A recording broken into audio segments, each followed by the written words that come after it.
Tiara menyeret koper besarnya di trotoar Jalan Mataram, Kota Baru, Yogyakarta. Hari itu panas, tapi awan mendung mulai menggantung di langit. Ia berhenti di depan sebuah rumah tua bercat kusam. Nomor 27 terpampang di papan kayu yang sudah miring. 2 lantai, atap genteng merah tua, dan jendela-jendela kayu yang sebagian catnya mengelupas. Ini bukan rumah impian, tapi cukup untuk mahasiswi baru seperti dia yang dompetnya tipis. Lagi pula kampus cuma 10 menit jalan kaki dari sini. Lumayanlah, gumamnya sambil menyeka keringat di dahi. Pintu depan terbuka sebelum ia mengetuk. Seorang pria tua, kurus, dengan kumis tipis dan sarung kotak-kotak muncul. "Mbak Tiara, ya?" Tanyanya dengan suara serak. Tiara mengangguk dengan sedikit kaget karena pria itu tahu namanya. "Saya Bapak Junet yang punya kos ini. Masuk, enduk, barangmu banyak. Sini saya bantu." Tiara tersenyum kecil, lega karena Bapak Junet tampak ramahnya meski ada sesuatu di matanya yang sulit dibaca, sorot tajam yang cepat hilang. Di dalam, rumah itu berbau kayu tua dan sedikit lembab. Lorong sempit membentang ke belakang, dengan pintu-pintu kayu berderit di sisi kiri dan kanan.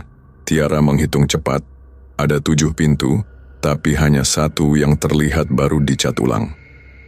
"Ini kamar nomor 7, punyamu," kata Bapak Junet sambil membukakan pintu. Kamarnya kecil, cuma ada ranjang besi, meja kayu, dan lemari tua dengan cermin buram di sudut. Jendela menghadap ke Jalan Mataram tapi kacanya agak kusam, membuat pemandangan di luar tampak samar. Tiara mengangguk, pura-pura tak notis bau aneh yang samar-samar tercium, seperti campuran debu dan sesuatu yang manis. "Oh, kamar ini murah, ya Pak?" tanya Tiara sambil menurunkan tas ranselnya. Bapak Junet mengangguk, tapi tak langsung jawab. Ia malah menatap jendela sejenak, lalu berkata, "Iya, Nedu, murah.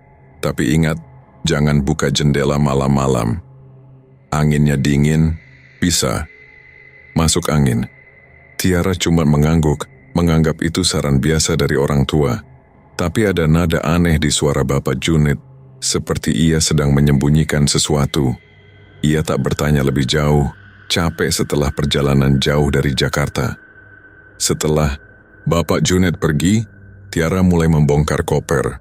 Ia menyusun baju di lemari, meletakkan buku-buku kuliah di meja, dan menempelkan foto keluarga di dinding. Foto itu menunjukkan dia bersama ibu, ayah, dan adiknya yang masih kecil, tersenyum di depan rumah sederhana mereka di Jakarta. Melihatnya, Tiara merasa perutnya mual, bukan karena lapar, tapi karena rindu. Ini pertama kalinya ia jauh dari keluarga, dan Jogja terasa asing. "Aku harus kuat," katanya pada diri sendiri, mencoba mengusir rasa cemas yang mulai menggerogoti. Malam tiba cepat. Tiara mandi di kamar mandi bersama di ujung lorong. Airnya dingin menusuk tulang. Saat kembali ke kamar, ia merasa hawa di dalam lebih dingin dari tadi siang. Ia mengunci pintu, mematikan lampu, dan naik ke ranjang. Kasurnya berderit keras saat ia berbaring, tapi ia terlalu lelah untuk peduli. Di luar, suara kendaraan di Jalan Mataram pelan-pelan reda, digantikan desir angin yang bersiul pelan. Tiara menarik selimut sampai dagu. Ia mencoba tidur, tapi tak lama kemudian ia membuka mata. Ada suara samar, seperti orang berbisik di kejauhan. Ia bangun, mendengarkan lebih seksama. Bukan bisik, tapi lebih seperti napas berat, terputus-putus, datang dari luar pintu. Tiara menahan napas, jantungnya mulai berdetak kencang.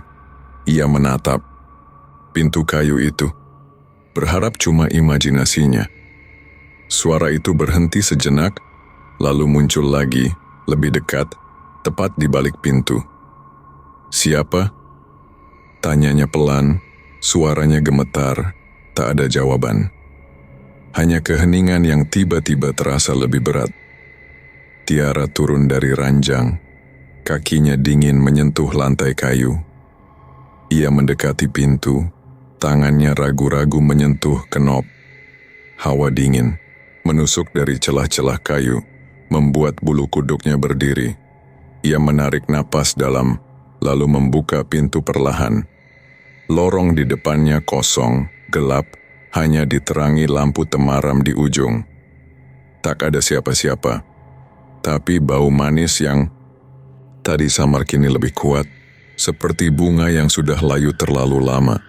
Tiara menutup pintu cepat, menguncinya 2 kali, dan kembali ke ranjang dengan jantung masih berdegup kencang.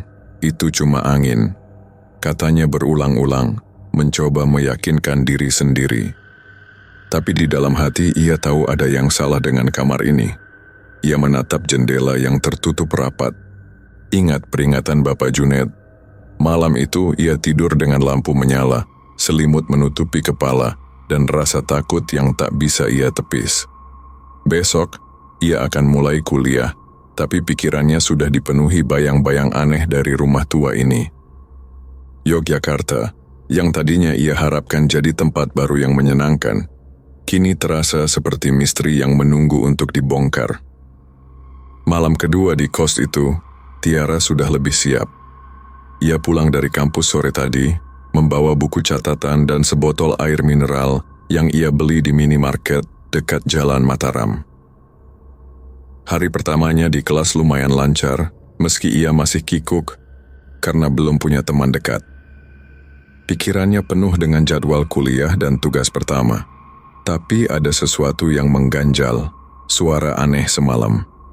Ia tak mau memikirkannya terlalu lama, takut malah jadi paranoid. Mungkin cuma kelelahan, katanya sambil membuka buku di meja kayu kecil. Malam semakin larut. Tiara selesai mencatat poin-poin dari buku statistika, lalu memutuskan untuk tidur.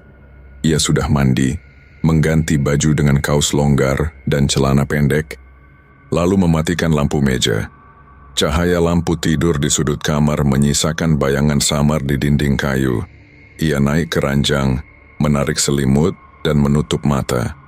Angin malam di luar mulai bersiul, tapi kali ini Tiara merasa lebih tenang. Mungkin malam pertama cuma halusinasi, pikirnya. Tapi tak sampai 10 menit ia terlelap. Sebuah suara membuat matanya terbuka lebar. Langkah kaki, pelan, teratur, seperti seseorang berjalan di lorong kayu di luar kamarnya. Tiara menahan napas mendengarkan lebih seksama. Tek, tek, tek. Suaranya jelas bukan angin atau ranting yang bergoyang. Ia duduk di ranjang, menatap pintu yang terkunci rapat. Jantungnya mulai berdetak kencang, tapi ia mencoba tenang. Mungkin Bapak Junet, katanya dalam hati, meski jam di ponselnya menunjukkan pukul 1 lelet. Langkah itu berhenti tepat di depan pintunya. Tiara menelan ludah, tangannya mencengkeram selimut. Ia menunggu, berharap ada suara lain, ketukan, atau mungkin Bapak Junet memanggil. Tapi yang datang justru keheningan yang mencekik. Ia tak tahan. Dengan kaki gemetar, ia turun dari ranjang dan mendekati pintu. Lantai kayu terasa lebih dingin dari biasanya, menusuk telapak kakinya. Ia menempelkan telinga ke pintu, mencoba mendengar apapun. Tak ada apa-apa, hanya desis napasnya sendiri yang terdengar, keras di telinga. Lalu tiba-tiba langkah itu muncul lagi.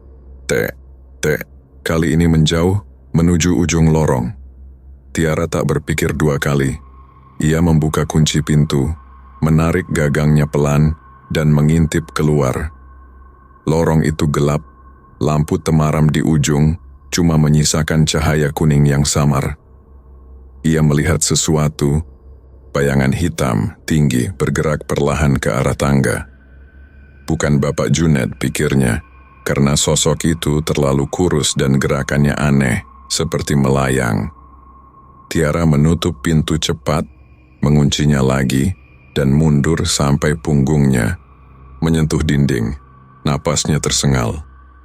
Ia menatap pintu, takut bayangan itu kembali. Tapi tak ada suara lagi, hanya angin yang bersiul di luar jendela.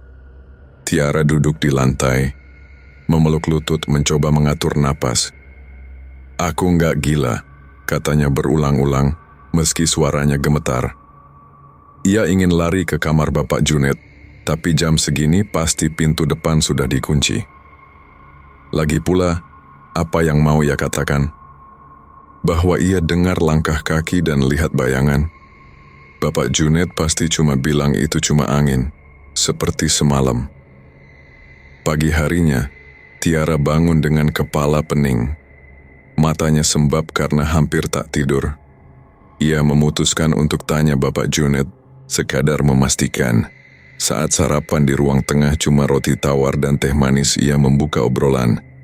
"Pak, semalam saya dengar langkah kaki di lorong. Itu Bapak?" "Ya." Bapak Junet berhenti mengunyah, menatap Tiara sejenak. "Langkah kaki?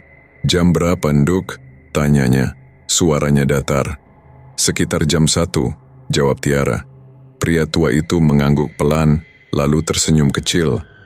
"Mungkin angin, Nduk. Kayu tua di rumah ini suka berderit kalau kena angin malam." Tiara tak puas dengan jawaban itu, tapi ia tak punya bukti untuk membantah. Ia menatap Bapak Junet lebih lama, mencari tanda-tanda kebohongan. Tapi wajah pria itu biasa saja. Cuma ada kerutan tambahan di dahi yang tiba-tiba terlihat jelas. "Bapak tidur jam berapa semalam?" tanya Tiara lagi, pura-pura santai. "Jam 10, Nduk. Habis nonton berita, saya langsung tidur," jawabnya sambil menuang teh.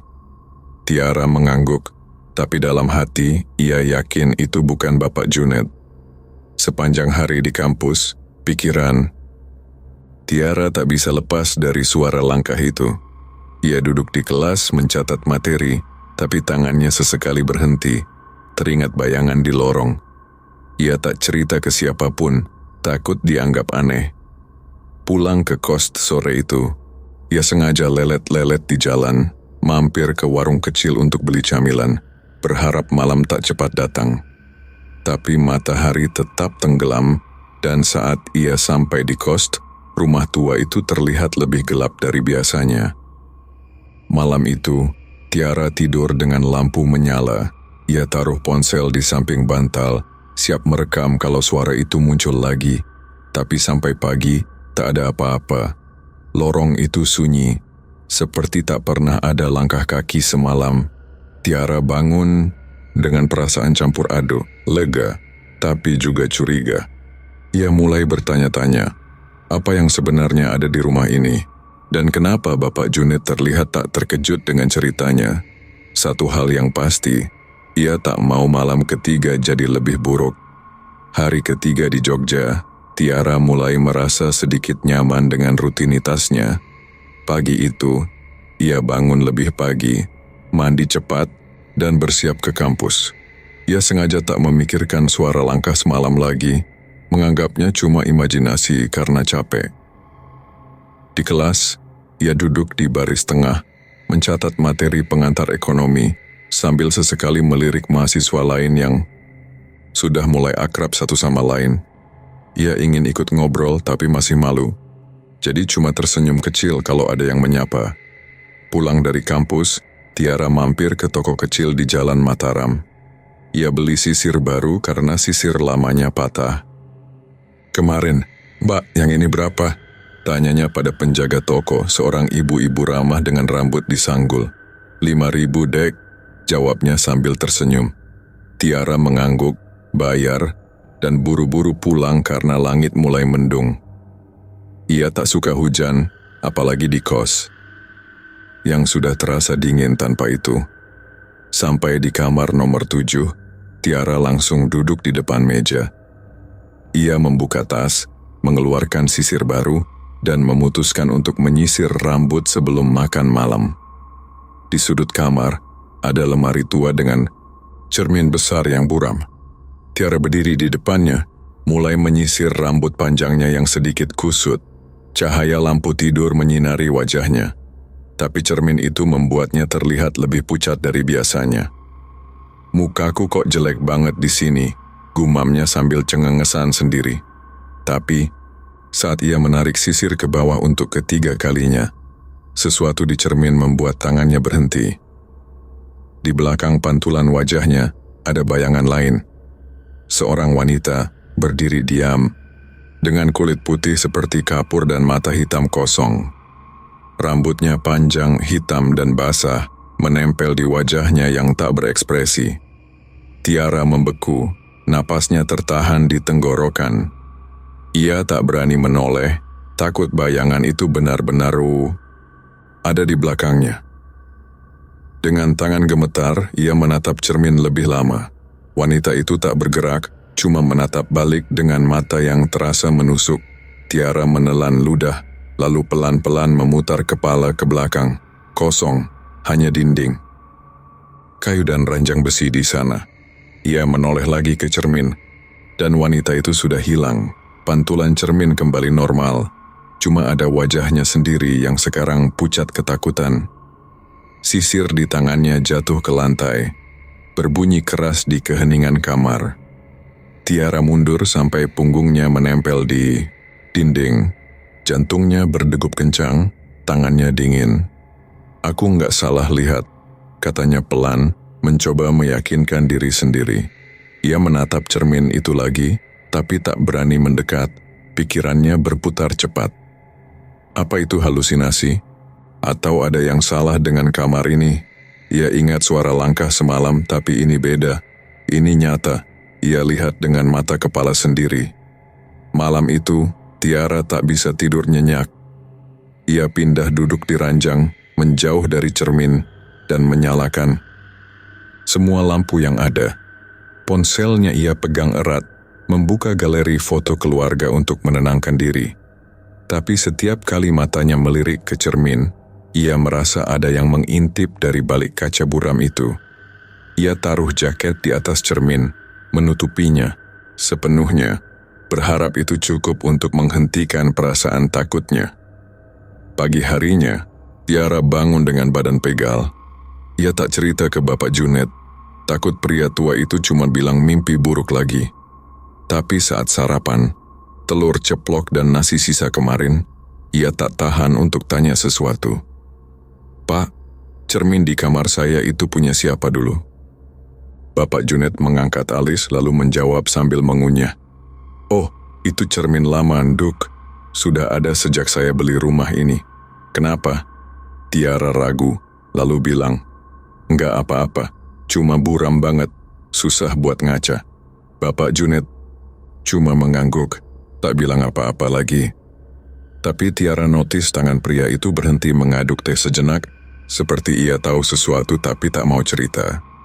Sepanjang hari di kampus, Tiara tak bisa fokus. Ia duduk di kantin sendirian, memainkan sendok di mangkuk soto. Pikirannya penuh dengan wajah wanita di cermin. Ia takut pulang ke kos, tapi tak punya pilihan lain.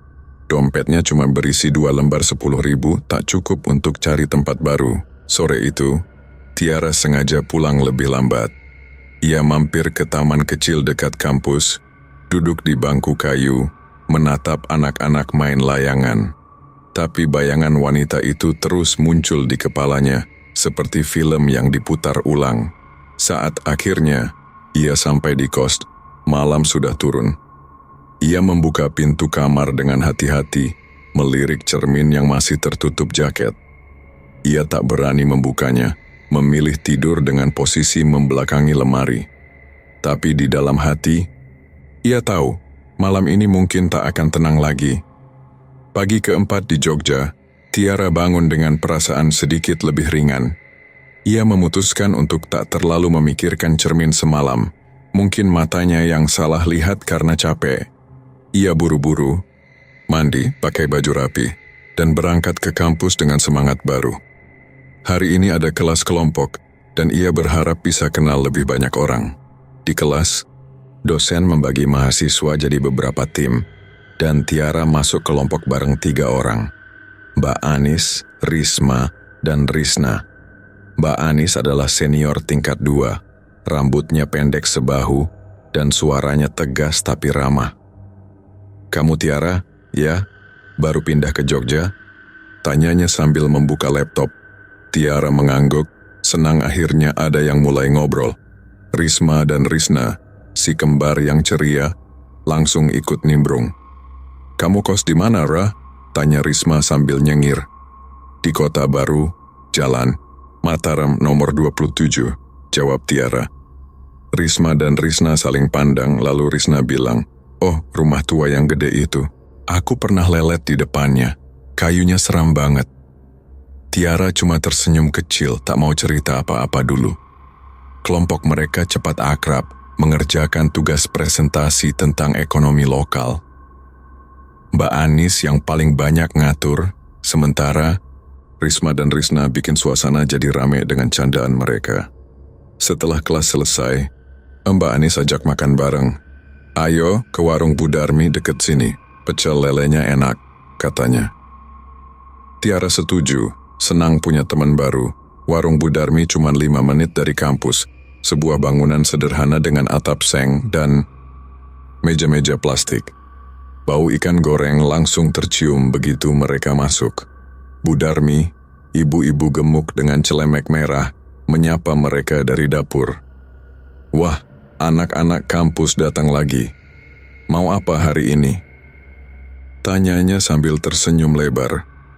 "Pecel lele 4, Bu, sama es teh," pesan Mbak Anis. Mereka duduk di meja pojok, ngobrol santai sambil nunggu makanan. Di tengah obrolan tentang tugas, Tiara tak tahan untuk cerita sedikit. Teman-teman, kosku tuh agak aneh. Malam-malam suka ada suara langkah. Terus kemarin aku lihat bayangan di cermin. Katanya, nada suaranya dibuat santai biar tak terdengar takut." Mbak Anis berhenti makan, menatap Tiara serius. "Bayangan? Kayak apa?" tanyanya. Tiara cerita sekilas tentang wanita pucat yang ia lihat, tapi tak terlalu detail. Risma dan Risna cuma mendengarkan, matanya membesar. Bu Darmi yang baru datang bawa es teh tiba-tiba ikut nimbrung. "Kos di Jalan Mataram nomor 27, ya? Rumah tua yang dulu punya keluarga Belanda?" tanyanya, suaranya tiba-tiba serius. Tiara mengangguk, kaget karena Bu Darmi tahu. "Wah, Nduk, kamu hati-hati. Itu rumah berdiri di tanah kuburan zaman dulu. Orang bilang ada yang numpang di sana sampai sekarang," kata Bu Darmi sambil taruh gelas di meja. Tiara merinding, tapi pura-pura tenang. "Maksudnya apa, Bu?" tanyanya. Bu Darmi duduk di kursi kosong mulai cerita. "Dulu, sebelum jadi kos, tanah itu bagian dari pekuburan kecil buat tentara kolonial. Pas dibangun rumah, katanya nggak dibersihin bener adatnya.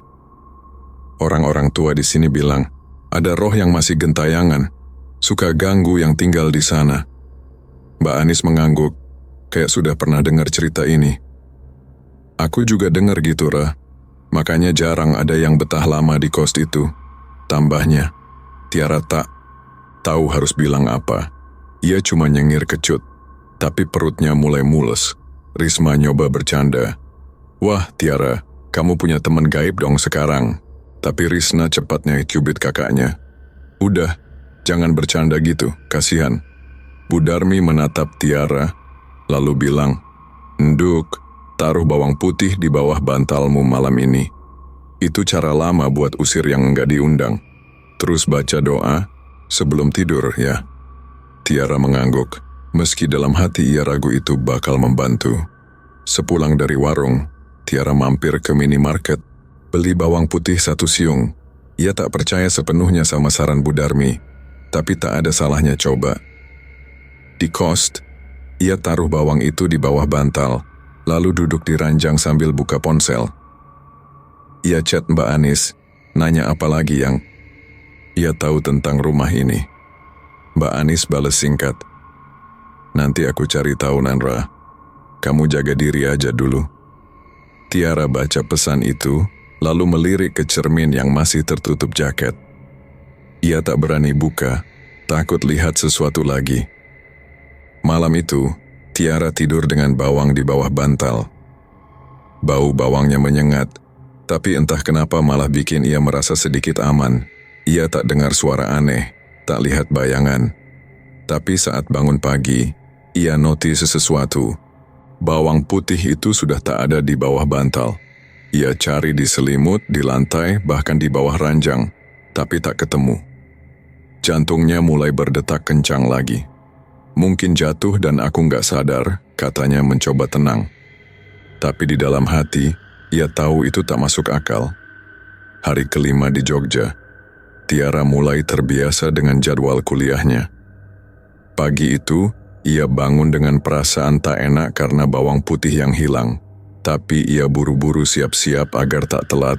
Ia tak bilang apa-apa ke Bapak Juned saat sarapan, cuma nasi goreng sisa kemarin karena takut ditanya balik. Di kampus ia ketemu Mbak Anis di koridor.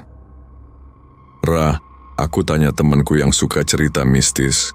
Katanya rumah kosmu emang rawan, tapi dia nggak tahu detailnya," kata Mbak Anis sambil bawa buku tebal. Tiara cuma mengangguk, tak mau cerita soal bawang biar tak dikira lebay. Sepulang kuliah, Tiara sengaja lelet di kampus. Ia duduk di perpustakaan, baca-baca buku sambil nunggu sore. Tapi hujan turun deras, jadi ia terpaksa pulang lebih awal. Sampai di kos, ia langsung ganti baju, ambil handuk, dan mandi di kamar mandi belakang.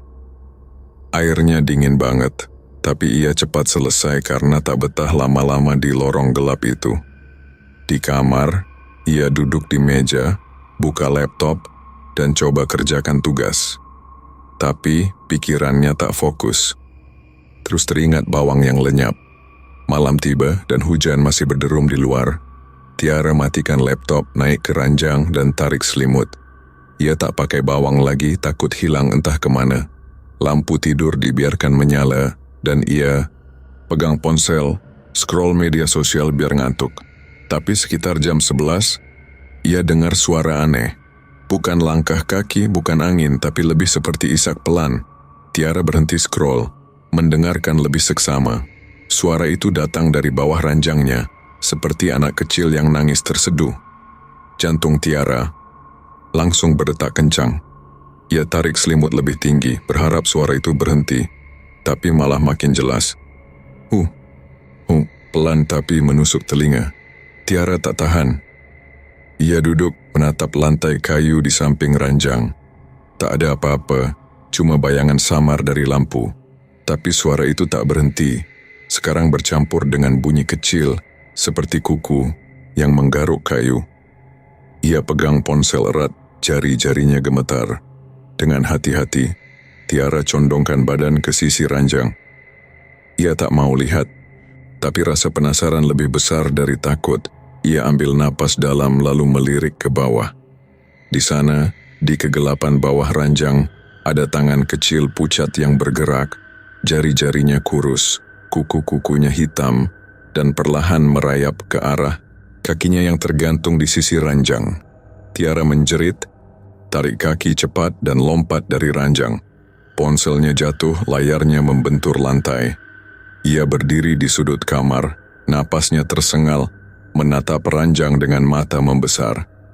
Tangan itu tak ada lagi, suara tangis juga hilang. Tapi ia yakin itu bukan mimpi. Ia lihat jelas meski cuma sekilas. Tiara ambil ponselnya, tangannya gemetar saat nyalakan senter.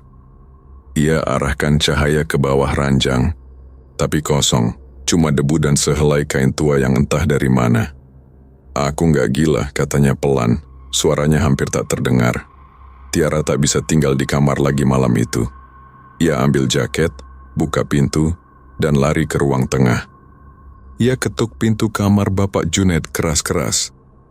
Pak Juned," teriaknya. Beberapa detik kemudian, pintu terbuka.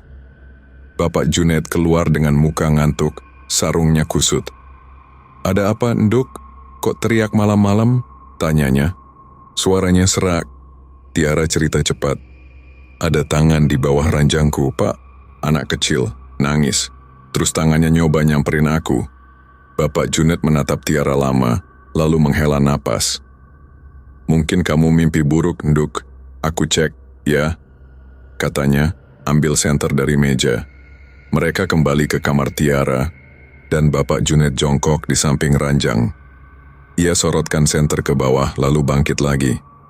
Nggak ada apa-apa, cuma kain lama. Kamu capek kali, tidur aja lagi, katanya datar. Tiara tak percaya, tapi tak bisa bilang apa-apa. Bapak Junet balik ke kamarnya ninggalin Tiara sendirian. Tiara duduk di ranjang, tak berani tidur lagi. Ia ambil kain tua yang Bapak Junet bilang, memandanginya lama. Kain itu kecil, kotor, dan ada bercak coklat yang mirip karat. Ia taruh kain itu di meja jauh dari ranjang lalu duduk memeluk lutut.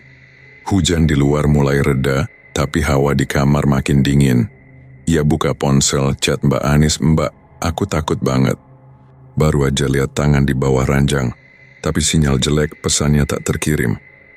Pagi harinya, Tiara bangun dengan badan lelet. Matanya bengkak, kepalanya pening. Ia simpan kain itu di tas. Rencana mau tanya Mbak Anis atau Bu Darmi apa artinya. Saat sarapan, ia tak bilang apa-apa ke Bapak Junet, cuma makan cepat dan buru-buru ke kampus. Tapi di dalam hati ia tahu, apa yang ia lihat semalam bukan mimpi. Dan Bapak Junet pasti sembunyikan sesuatu. Hari ke-6 di Jogja. Tiara bangun dengan badan yang terasa berat. Matanya masih sembab gara-gara tak tidur nyenyak semalam. Kain tua yang ia temukan di bawah ranjang masih ada di tasnya, tapi ia tak berani pegang lagi. Pagi itu, ia buru-buru siap ke kampus. Tak mau lama-lama di kamar. Di meja makan, Bapak Junet cuma nyapa biasa, makan dulu enduk, ada roti sama kopi. Tiara mengangguk, ambil sepotong roti, dan cepat pergi. Ia tak mau ngobrol, masih kesal karena Bapak Junet tak percaya ceritanya. Di kampus, Tiara ketemu Mbak Anis di kantin. Ia tunjukkan kain itu, minta pendapat. "Mbak, ini aku nemu di bawah ranjang semalam. Setelah aku lihat tangan kecil tiba-tiba katanya pelan." Mbak Anis pegang kain itu, memandanginya lama. "Ini kayak kain kafan Ra, bercaknya mirip darah kering. Kamu simpan aja dulu." "Aku tanya temanku yang ngerti beginian," jawabnya, nadanya serius. Tiara mengangguk, masukin kain itu ke tas lagi, tapi perutnya mules membayangkan asalnya. Sepulang kuliah, Tiara tak langsung ke kos. Ia mampir ke warung Bu Darmi, pesan soto ayam biar pikirannya tenang.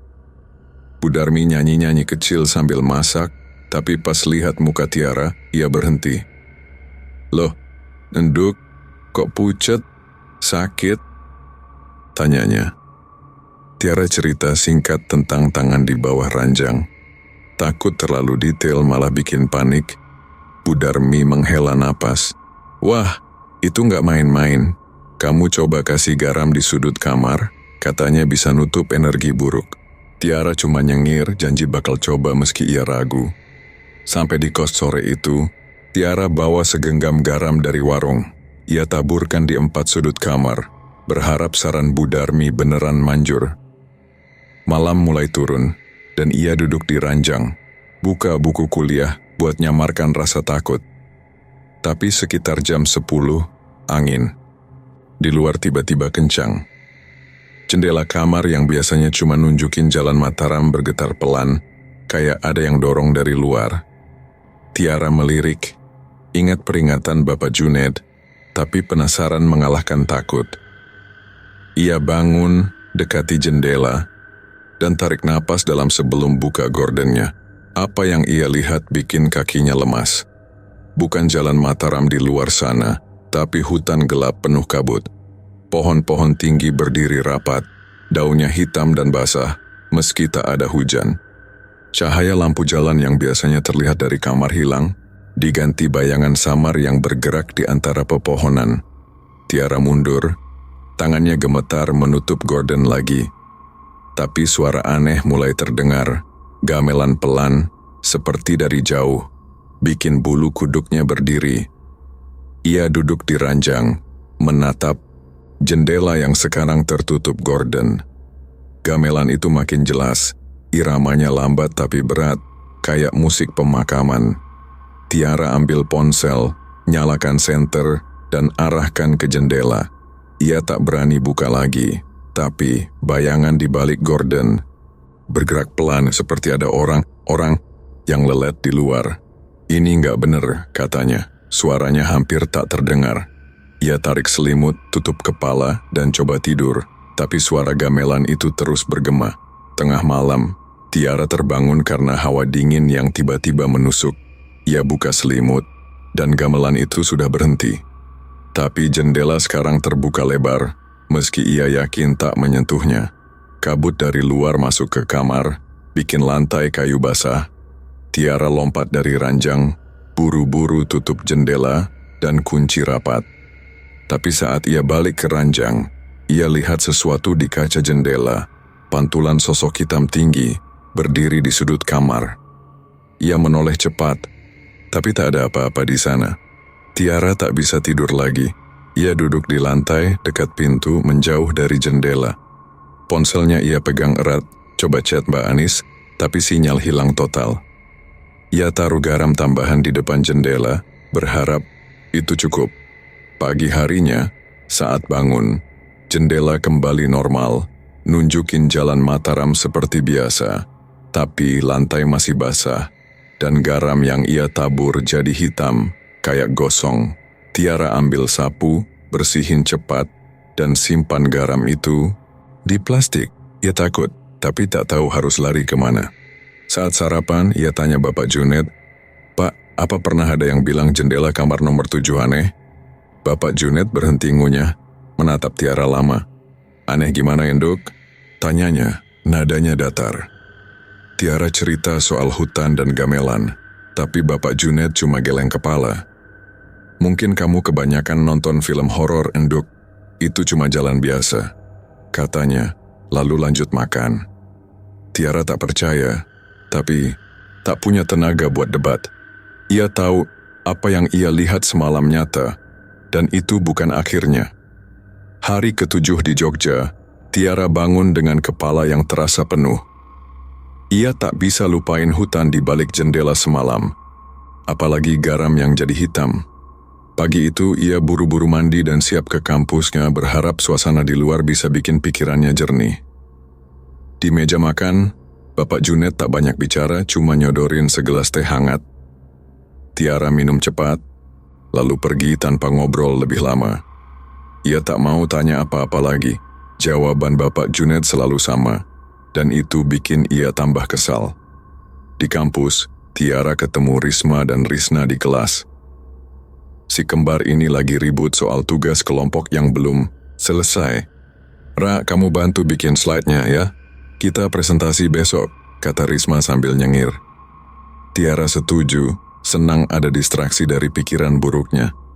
Mereka kerja bareng di ruang baca sampai sore, dan untuk pertama kalinya dalam beberapa hari, Tiara bisa ketawa lelet gara-gara tingkah Risna yang salah ketik nama dosen jadi Pak Hantu. Tapi di dalam hati, ia tahu ketenangan ini cuma sementara. Pulang ke kos, Tiara bawa sebotol air dingin dan sebungkus keripik dari minimarket. Ia masuk kamar, taruh tas di meja dan nyalakan lampu. Tapi saat ia melirik dinding kayu di samping ranjang, ia membeku. Ada noda coklat tua, sebesar telapak tangan, yang tiba-tiba muncul di sana. Ia yakin kemarin dinding itu bersih. Ia bahkan sapu kamar sebelum pergi. Tiara dekati noda itu, sentuh pelan dengan jari. Dingin, lengket, dan baunya aneh, seperti besi karatan. Ia buru-buru ambil tisu dari tas, coba hapus noda itu. Tapi semakin digosok, noda itu malah melebar, jadi kayak bentuk tangan yang lebih jelas. Tiara mundur, tangannya gemetar. Tisu yang ia pakai sekarang penuh bercak merah tua, dan bau itu makin menyengat. "Ini darah," katanya pelan. Napasnya tersengal. Ia buang tisu itu ke lantai, lari ke kamar mandi, dan cuci tangan berkali-kali sampai baunya hilang. Tapi saat balik ke kamar, noda di dinding masih ada, lebih gelap dari tadi. Tiara duduk di ranjang, menatap noda itu dengan jantung berdegup kencang. Ia ambil ponsel, foto noda itu, dan kirim ke Mbak Anis. "Mbak, ini apa? Tiba-tiba ada di dindingku," tulisnya. Tapi sinyal lagi-lagi jelek, pesan tak terkirim. Ia taruh ponsel, coba tenang. Tapi tiba-tiba ada suara baru, bisikan pelan, seperti orang ngomong dari jauh. "Tiara, pulanglah." Suaranya lembut, tapi nadanya dingin, bikin tulang punggungnya kaku. Ia menoleh ke segala arah, cari sumber suara, tapi kamar itu kosong. Cuma ada ia dan noda di dinding. Bisikan itu datang lagi. "Tiara, pulang." Kali ini lebih dekat, kayak dari dalam dinding. Tiara lompat dari ranjang, ambil sapu di sudut dan pukul dinding itu keras-keras. "Diam!" teriaknya, suaranya pecah. Bisikan berhenti sejenak, tapi noda di dinding tiba-tiba meleleh. Cairannya jatuh ke lantai kayak tetesan air mata. Tiara tak tahan. Ia ambil tas, masukin ponsel dan dompet. Rencana mau kabur ke warung Bu Darmi. Tapi saat ia buka pintu, bisikan itu muncul lagi. "Tiara, jangan pergi." Kali ini suaranya lebih keras, kayak dari dalam kepalanya sendiri. Ia tutup telinga, lari ke ruang tengah dan ketuk pintu Bapak Junet.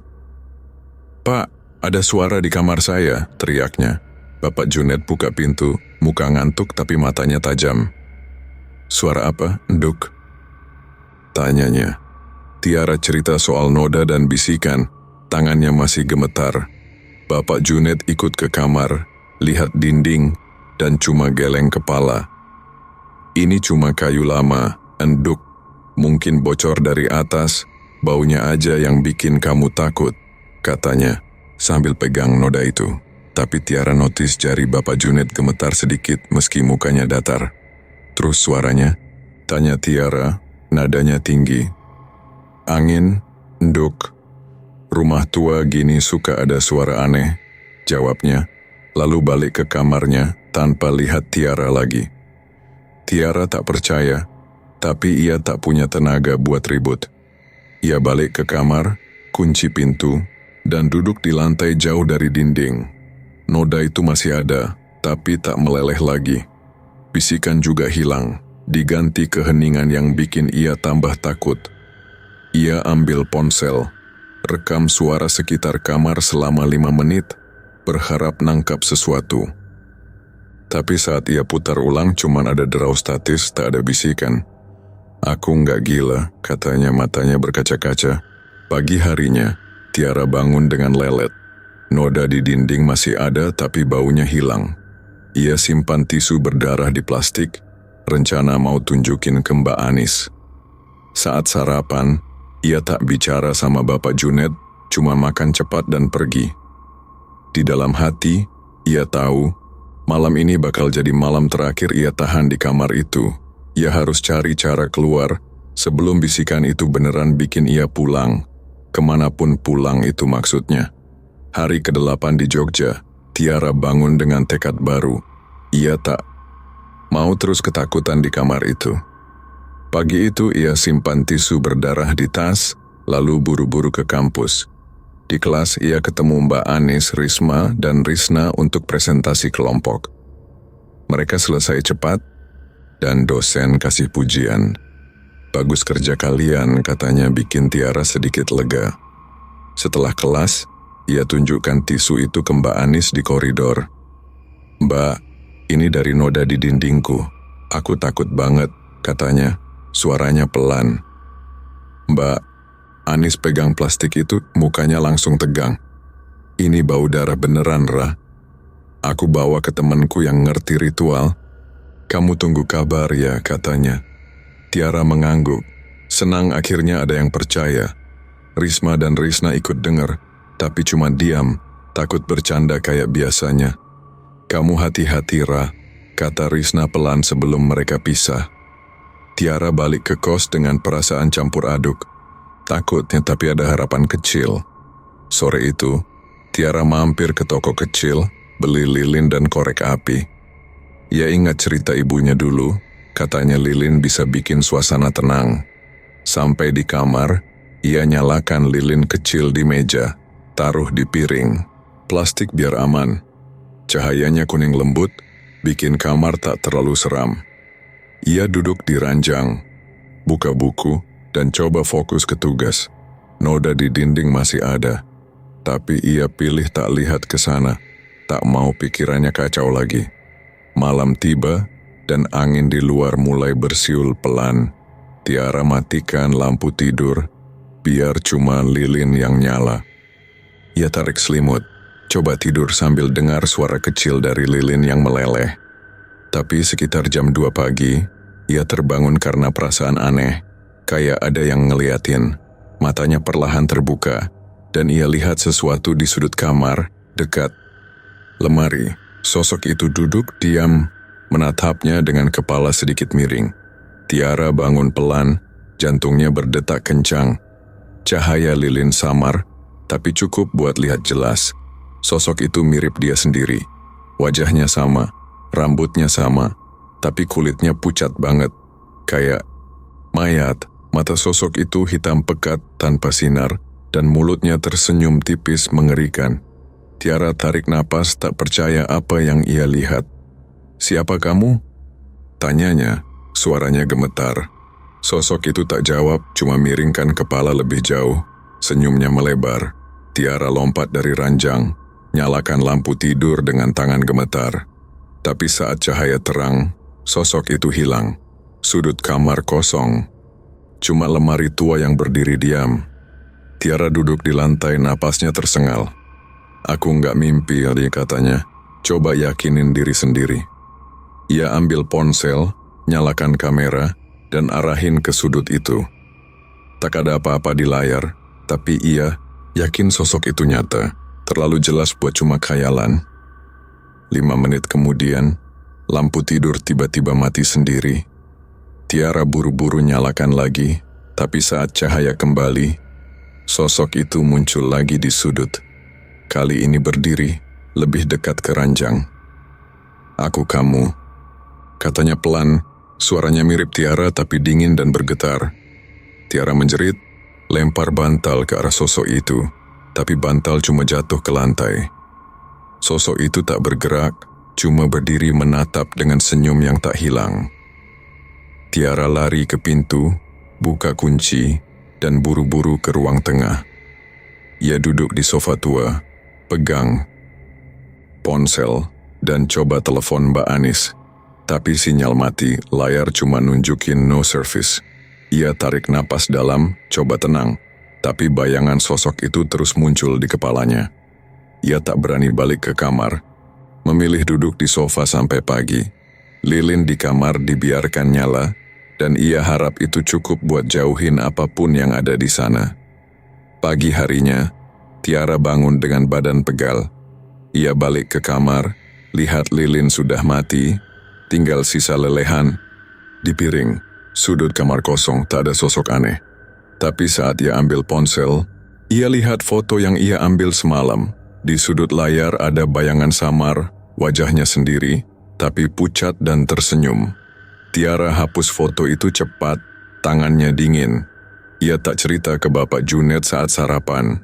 Takut pria tua itu cuma bilang mimpi lagi. Tapi di dalam hatinya tahu, sosok itu bukan cuma bayangan. Itu sesuatu yang mau ambil tempatnya.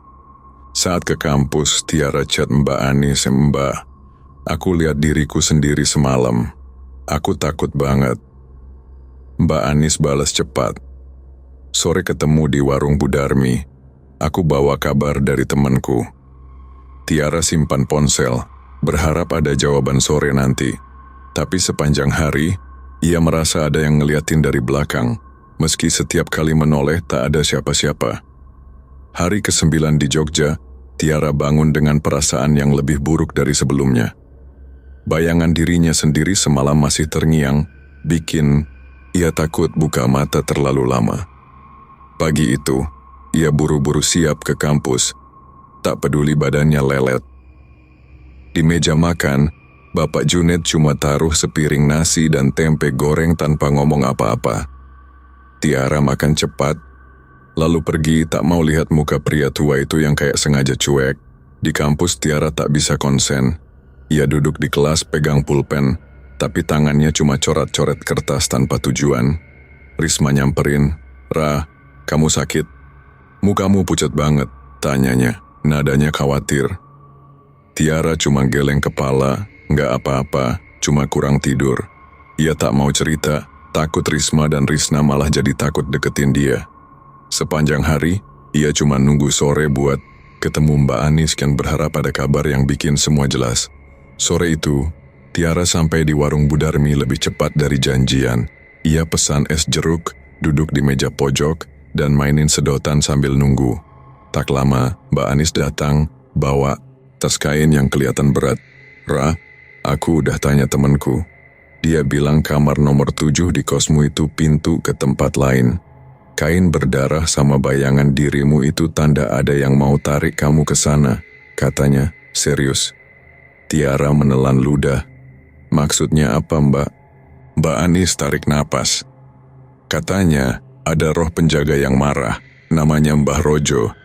Dia nggak suka orang asing di tanahnya. Bu Darmi yang dengar dari dapur ikut nimbrung.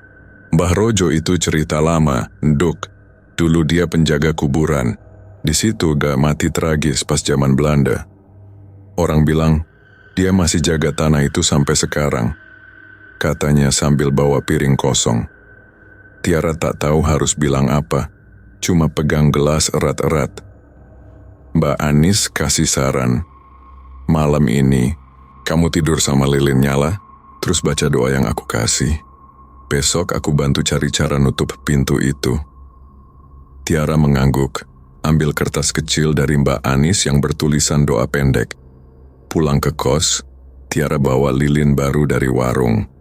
Ia masuk kamar, nyalakan lilin di meja dan baca doa itu pelan-pelan. Malam itu Mia coba tidur lebih awal, takut ketemu sosok aneh lagi. Tapi sekitar jam 3 pagi ia terbangun karena suara ketukan keras di pintu. Tok, tok, tok. Teratur, tapi kuat. Kayak ada yang benci pintunya tertutup. Tiara duduk di ranjang, menatap pintu dengan jantung berdegup kencang. Lilin masih nyala, tapi apinya kecil, hampir padam. Ketukan itu berhenti, dan pintu tiba-tiba terbuka sendiri. Meski ia yakin udah kunci, di depan pintu ada sosok perempuan tua tinggi dengan wajah hancur separuh. Kulitnya pucat, matanya cekung, dan separuh pipinya bolong, nunjukin tulang yang kelihatan kotor. Ia pegang tongkat kayu, berdiri diam menatap Tiara. "Nedu, pulang karo aku," katanya. Suaranya serak dan berat, bikin Tiara merinding sampai tulang. Itu Mbah Rojo, pikirnya, tak bisa salah lagi. Tiara menjerit, tarik selimut buat nutup muka. Tapi, suara Mbah Rojo makin dekat. "Nduk, jangan lari." Ketukan tongkatnya terdengar di lantai kayu. Tek, tek. Pelan tapi pasti. Tiara buka selimut sedikit. Lihat sosok itu udah di dalam kamar, berdiri di samping ranjang. Bau busuk tiba-tiba nyebar, kayak daging lama yang membusuk. Tiara lompat dari ranjang, lari ke sudut dan ambil sapu buat nahan jarak. "Pergi, aku nggak mau ikut," teriaknya. Tangannya gemetar. Mbah Rojo tak gerak, cuma menatap dengan mata cekungnya. "Kamu nggak bisa lari, Nduk," katanya, lalu ketuk tongkatnya 3 kali. Lilin di meja padam, dan kamar jadi gelap gulita. Tiara pegang dinding, coba cari pintu. Tapi saat ia sentuh knob, tangan dingin pegang pergelangan tangannya dari belakang. Ia menjerit lagi, tarik tangan kuat-kuat dan lari keluar kamar tanpa lihat ke belakang. Di lorong ia dengar tawa pelan Mbah Rojo, serak dan mengerikan. Tiara duduk di tangga. Depan rumah, tak berani balik. Ia pegang ponsel, coba telepon Mbak Anis tapi tangannya terlalu gemetar buat tekan tombol. Pagi harinya, ia bangun di tangga, badannya kaku. Kamar nomor 7 sunyi, pintunya tertutup rapat kayak tak ada apa-apa semalam. Tapi di lantai tangga, ada bekas tapak kaki basah, kecil dan bau busuk menuju ke kamarnya. Tiara tahu, malam itu Mbah Rojo beneran datang, dan ia tak mau nunggu malam berikutnya. Hari ke-10 di Jogja, Tiara bangun di tangga dengan badan yang terasa remuk. Bekas tapak kaki basah di lantai masih ada. Bau busuknya samar tapi bikin mual. ia tak berani balik ke kamar, langsung ambil tas dari ruang tengah dan buru-buru keluar rumah. Bapak Junet tak kelihatan pagi itu. Pintu kamarnya tertutup rapat. Tiara tak peduli, ia cuma mau pergi, jauh dari kos itu. Di jalan, ia telepon Mbak Anis. "Mbak, aku nggak tahan. Semalam ada Mbah Rojo di kamarku." "Aku mau ke tempatmu." Mbak Anis jawab cepat. "Datang aja sekarang, Regar. Aku di kos deket kampus. Bawa barangmu, jangan balik ke sana dulu." Tiara setuju, naik ojek online dengan tangan gemetar. Sampai di kos Mbak Anis, rumah kecil bercat putih di gang sempit, ia langsung cerita semuanya. Mbak Anis dengar sambil buka tasnya, keluarin buku tua dan sebotol air. "Ini dari temenku. Katanya kamar nomor 7 emang pintu gaib. Dibukanya zaman dulu pas tanah kuburan itu diganggu. Mbah Rojo jagain tempat itu, dan dia nggak suka kamu di sana," katanya. Tiara duduk di sofa, pegang kepala. "Aku mau pindah Mbak, tapi aku nggak punya duit banyak," katanya kayak suaranya lelet. Mbak Anis tarik napas. "Tenang, aku bantu cari tempat. Tapi kita harus tutup pintu itu dulu, biar Mbah Rojo nggak ikut kamu." Tiara mengangguk. Meski dalam hati ia tak yakin apapun bisa hentikan roh itu. Sore itu, Risma dan Risna datang ke kos Mbak Anis. Mereka bawa garam dan daun kelor dari rumah mereka. "Bu Darmi bilang ini bisa bantu, Mera," kata Risma sambil kasih plastik kecil. Mbak Anis jelasin rencana. Malam ini mereka balik ke kos. Bapak Junet taruh garam dan daun kelor di kamar nomor 7, lalu baca doa bareng. "Kita nggak bisa biarin pintu itu terbuka. Bisa bahaya buat orang lain," kata Mbak Anis. Nadanya tegas. Malam harinya, mereka berempat naik ojek ke Jalan Mataram. Rumah tua itu kelihatan lebih gelap dari biasanya. Lampu depan mati, dan angin bikin daun-daun bergoyang pelan. Tiara pegang tangan Mbak Anis erat-erat saat masuk. Bapak Junet muncul dari ruang tengah, muka kaget. "Loh, kalian ngapain rame-rame malam gini?" tanyanya. Mbak Anis maju. "Pak, kami tahu kamar nomor 7 itu pintu gaib. Kami mau nutup biar nggak ada yang kena lagi." Bapak Junet diam lama, lalu menghela napas. "Aku tahu, Nduk, tapi aku nggak bisa nutup. Itu udah ada sejak aku beli rumah ini. Aku cuma bisa kasih peringatan," katanya, suaranya pelan. Tiara marah. "Kenapa nggak bilang dari awal, Pak? Aku hampir mati ketakutan." Bapak Junet cuma turunin kepala. "Maafin, Duk, aku butuh duit sewa. Tapi aku nggak nyangka Mbah Rojo bakal seaktif ini." Mbak Anis tak mau buang waktu. Mereka masuk kamar nomor 7, bawa garam, daun kelor, dan air dari botol. Tadi, noda di dinding masih ada, baunya balik lagi. Risma tabur garam di sudut, Risna taruh daun kelor di depan jendela, dan Mbak Anis siram air ke lantai sambil baca doa dari kertas. Tiara cuma berdiri di pintu, takut masuk lebih jauh. Tapi tiba-tiba, angin kencang masuk dari jendela.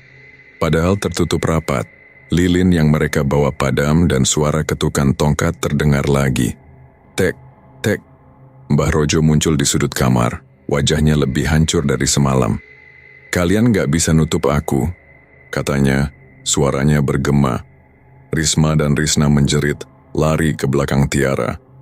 Mbak Anis terus baca doa, nadanya lebih keras, tapi Mbah Rojo ketuk tongkatnya 3 kali. Lantai kayu retak, dan kabut hitam keluar dari celah-celahnya, bikin kamar jadi gelap. Tiara tarik Mbak Anis, "Gitu Mbak, lari, ini gak beres." Mereka buru-buru keluar, ninggalin tas dan garam di dalam. Di luar, Bapak Junet berdiri dengan muka pucat. "Aku bilang gak bisa dilawan," katanya pelan. Tiara tak peduli, ia tarik teman-temannya lari ke jalan, naik ojek, dan balik ke kos Mbak Anis. Malam itu ia tidur di sofa, tak bisa tutup mata. Pagi harinya, ia pindah ke kos baru yang Mbak Anis cari. kamar kecil dekat kampus, jauh dari Jalan Mataram. Tapi saat ia bongkar tas, ia lihat sesuatu yang bikin jantungnya berhenti. Di dalam, ada sehelai kain tua, sama kayak yang ia temuin di bawah ranjang, dengan bercak darah segar yang masih basah. Tiara buang. Kain itu ke tong sampah, tangannya gemetar. Ia pindah, tapi perasaan diawasi tak pernah hilang. Setiap malam, di kos baru, ia dengar bisikan pelan dari luar jendela. "Nduk, aku masih nunggu." Tiara tahu Mbah Rojo tak selesai dengannya. Dan suatu hari, ia takut pintu gaib itu bakal buka lagi, dimanapun ia berada.